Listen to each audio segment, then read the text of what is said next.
You're listening to the Otis Jiry channel.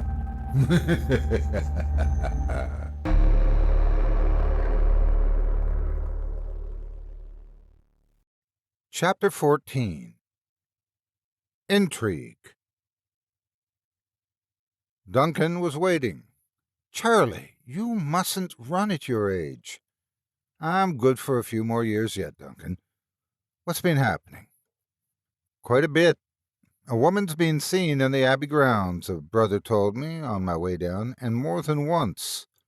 "What did he say?" "Just gave me his description of her, youngish and with spectacularly long blonde hair." "Really? That is unusual. You sure he hadn't been drinking?" "Don't think so. He didn't smell and he wasn't slurring." "Wishful thinking, then?" "Ha! The thing is that she appears to be living there, because he said another brother had seen her some months before, and they didn't believe him either. And there's more." "More about this woman?" "Well, not yet, but I'm sure someone'll be hot foot on the trail. I've heard they're still searching for that sinkhole for bones. I thought they decided it was best to leave them there." "No decision on that yet, apparently, but they've found a sort of metal wall which was alongside tons of debris they cleared out of the way." "A metal wall?" explained the professor. "Whatever do they mean by that?" "The story going around the village is that further investigation will continue soon, weather permitting, and if the current allows. I'm surprised you haven't heard all about it." "I've been out walking this afternoon, so I haven't seen many people," explained the professor. "Most of the search team divers are in the pub now, telling everyone about the mystery. Must have been a sunken ship if it's metal. Can't think what else it could be. A plane, perhaps. But being so close to the village, someone would have seen or heard something." "You'd think so. Come on, I'll buy you a drink." The Witch's Brew was packed with people, many of which the professor had never seen before. A pile of diving equipment was by the door, and the team were trying to explain what they had found in response to the many questions. "The metal isn't steel," one chap kept repeating. "It's not magnetic and not aluminum. We just can't identify it." "We hope to see more of it in the next few weeks, and what it's attached to," added another diver, swigging at his well-earned pint. "Sounds intriguing," said the professor as he and Duncan tried to get closer to the group. "A lot of planes went missing off this coast during the war," Duncan enthusiastically informed the group within earshot. "But I'm sure it's much too shallow for a ship to be hidden there." "Duncan, I need your help." "What had you in mind, Professor?" "I want to go back to that creepy mausoleum to check something, but I need a hand." "To check what?" "A chest I saw in one of the alcoves. It's often played on my mind as to what may be in it, especially since I've learned that some very interesting facts from an item Rose brought me to look at." The professor recounted his meeting with Rose about the rape and the ring. "That's very weird stuff. What do you expect to find?" "I don't know, Duncan, but I have a strong hunch I must respond to. Can you help?" Yes, of course. When do you want to do this?" "After dark. Tomorrow. Okay, Duncan?" "Fine by me. I'll stay overnight. How about getting into the old place? Weren't the doors locked up again?" "Not very securely from what I saw. Just new padlocks on a couple of new hasps. There's nothing known of to protect down there, as far as anyone is aware, except perhaps that iron-banded chest. I'm intrigued because it looked very sturdy, as if it holds something valuable. I'll see if I can borrow some bolt cutters. George'll know if he has any himself." The two met outside the mausoleum just after nightfall the next day. The professor, armed with bolt cutters and 2 torches. "Did anyone see you?" asked Duncan. "Don't think so. I went around the long way and approached from the back there." He pointed to where the coastline indented into a little bay. "Can we get these padlocks off without the torches, do you reckon?" "Don't want to arouse any suspicion," said Duncan, looking back toward the Abbey.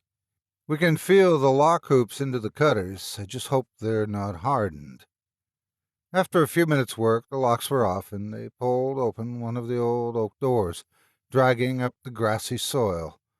With both torches switched on, they moved into an area above the stone steps leading down between the balustrades. "It's weird in here.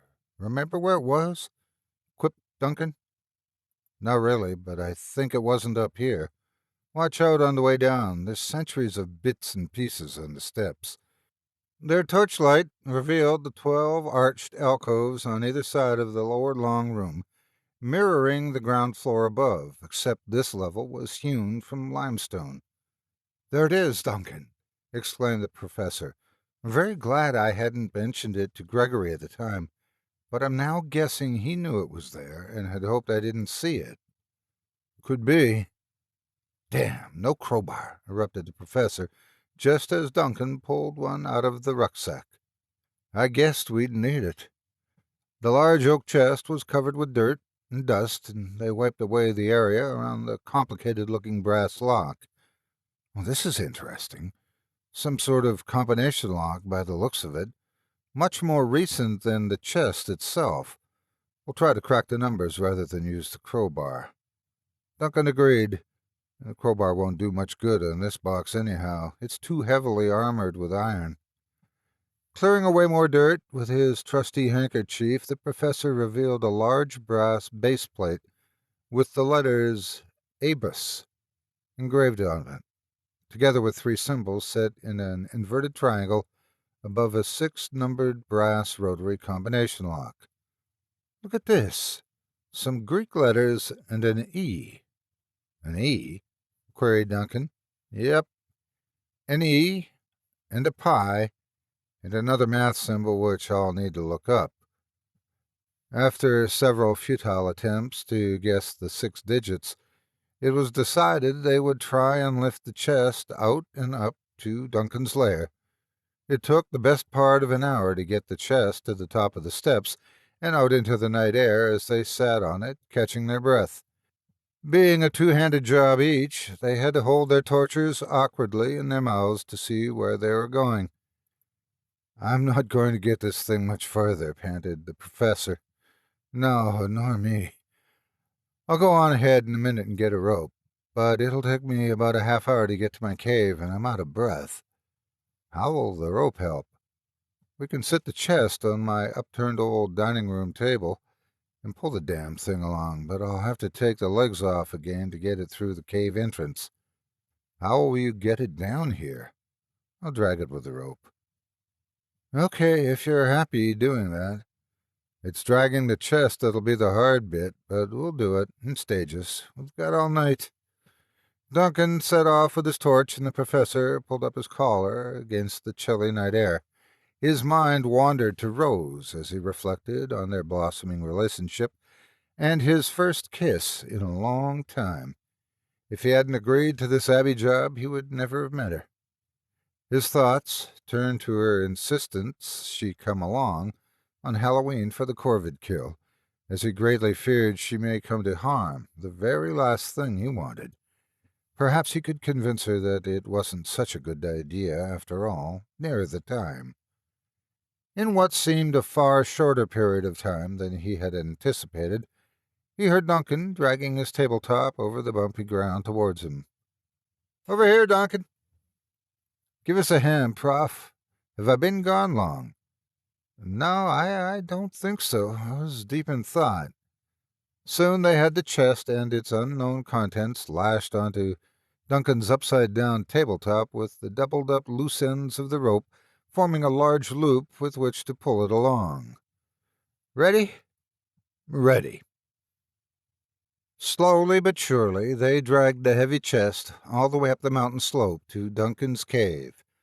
It took a long time, with many breathers in between, determined lugging to get it to there, but it was too large to fit through the entrance gap to Duncan's living room, so they left it positioned as far as they could out of sight after pulling aside the piece of wooden fence behind the bush.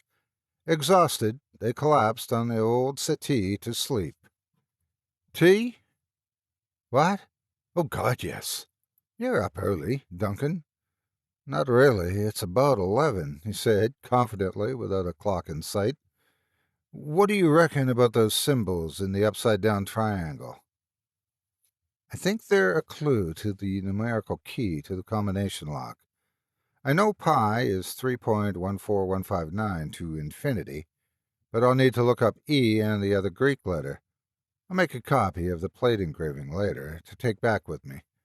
How about some breakfast, Duncan? Breakfast? What do you think this place is, the witch's brew?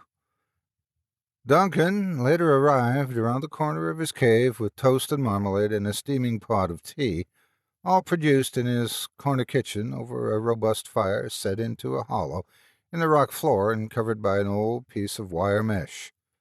A couple of hours later, the professor was back in his room at the pub, with numbers, 6 needed digits on his mind. He needed to make a telephone call. Eventually, George arrived with his groceries. Late today, should have got this stuff first thing, but I got carried away clearing out the cellar.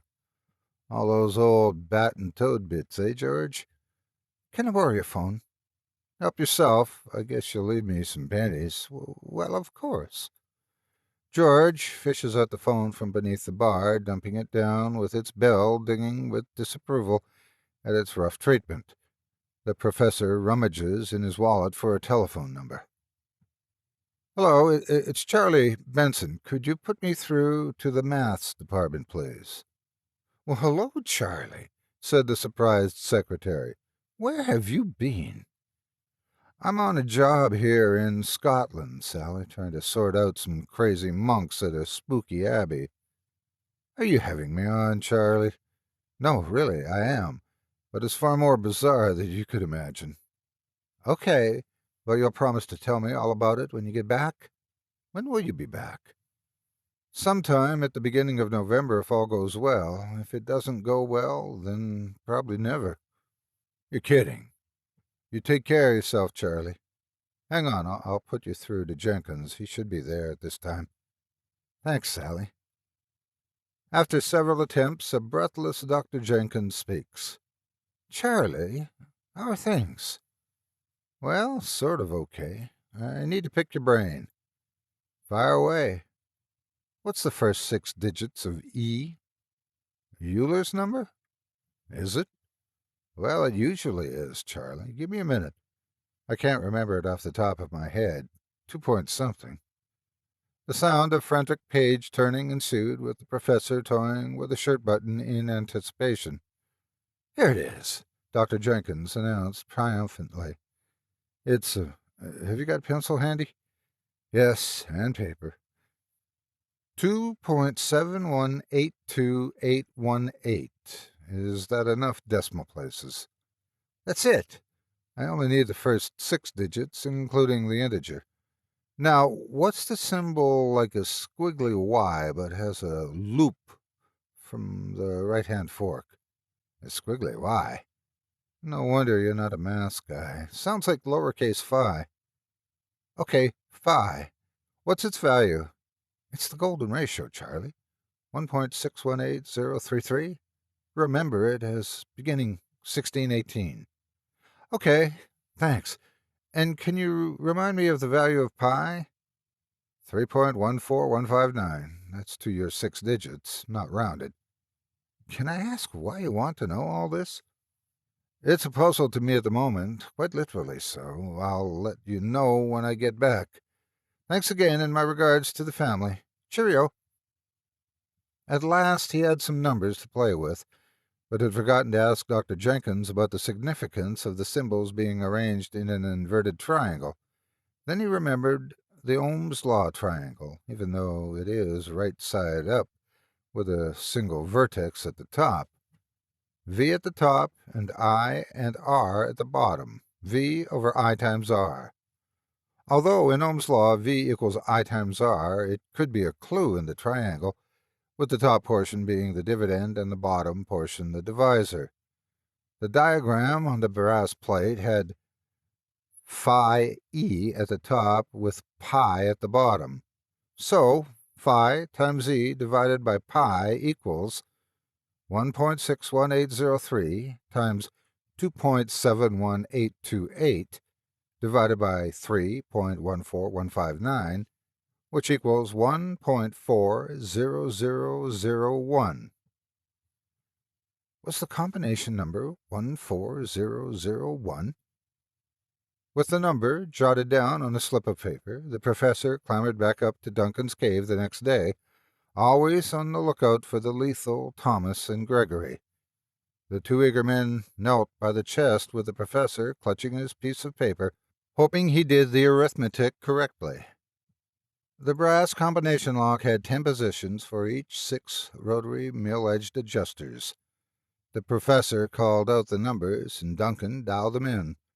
With his hand on the sturdy clasp, he levered it upwards, and it opened, much to both their amazement. "No! You're a genius, Prof!" exploded Duncan. "Pure luck I got it right the first time. I can't believe it either." Tentatively, they lifted the creaking oak lid to reveal a large number of beige linen bags.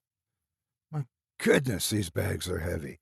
exclaimed the professor as he pulled on the tie ribbons, hardly able to control his excited expectation as to their contents. He walked over to Duncan's only carpet and put his hand under the first bag and tipped it over, with Duncan holding the torch. Out tumbled hundreds of silver rings. They were the same as the ring Rose had shown him. SS Death's Head Honor Rings. SS.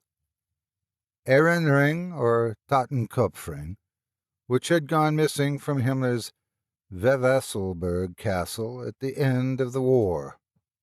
Here they were. Some of the rings were inscribed inside with the name of an individual SS officer, his number, and the date, together with Himmler's familiar jagged signature. The others were blank inside. Well, would you believe it? I had a hunch we might hit the jackpot with that chest, Duncan. But Duncan didn't know anything about Nazi SS rings or German castles. Not many did. But the professor did. Underneath, around a dozen ring bags, was a folded uniform with the name Hans Kammler sewn into it, a Luger pistol with ammunition, and a tin, SS badges and insignia. In a box was his peaked officer's hat, emblazoned with both a zinc eagle with swastika beneath and a death head skull. Well, we know who Abbot Gregory really is.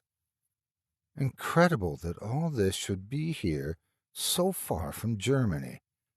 What should we do with it all, and the knowledge that this Nazi guy Kammler escaped from Germany? We'll keep it all here, at least until after Halloween, and then we'll have a rethink. We can hide them in one of your smaller caves. I know just the place, dry, where I keep my books.